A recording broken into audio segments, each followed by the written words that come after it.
Hi friends, Nandamuri family నుంచి సినిమాల్లోకి entry ఇచ్చిన తనదైన acting, dance, fights, songs, dialogues ఇలా అన్నింటిలోనూ రాణిస్తూ ఆల్రౌండర్గా దూసుకుపోతున్నారు యంగ్ టైగర్ జూనియర్ ఎన్టీఆర్ గారు.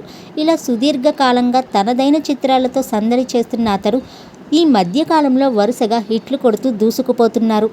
ఈ ఊపులోని పాన్ ఇండియా ప్రాజెక్ట్స్లో భాగమవుతున్నారు కూడా.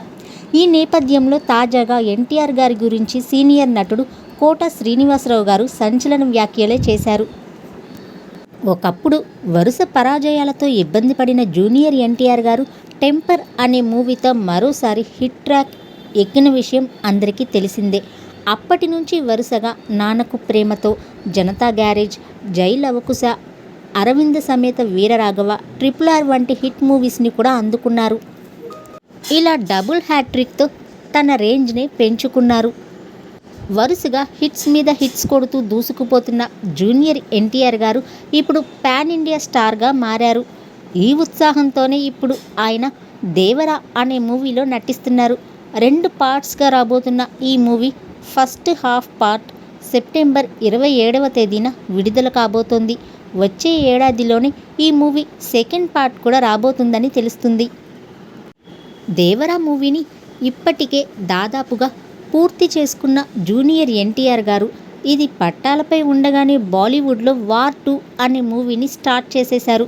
వీటితో పాటు ఆయన ప్రశాంత్ నీల్ డైరెక్షన్లో ఓ మూవీని చేయబోతున్నారు. దీన్ని వచ్చే ఆగస్టులో మొదలు పెడుతున్నట్లు ఆ చిత్ర యూనిట్ అధికారికంగా తెలిపింది. ఇవి మాత్రమే కాదు, మరిన్ని ప్రాజెక్ట్స్ కూడా చేయబోతున్నారు. జూనియర్ ఎన్టీఆర్ ఎలాంటి నటుడు అనేది ప్రత్యేకంగా చెప్పాల్సిన అవసరమే లేదు.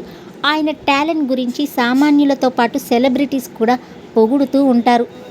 ఈ టైంలోనే తాజాగా సీనియర్ నటుడు కోట శ్రీనివాసరావు గారు ఓ ఇంటర్వ్యూలో ఎన్టీఆర్ గారి గురించి మాట్లాడారు. అంతేకాదు, ఇప్పుడున్న యంగ్ హీరోస్లో ఎన్టీఆర్ తర్వాతే ఎవరైనా అంటూ షాకింగ్ కామెంట్స్ చేశారు.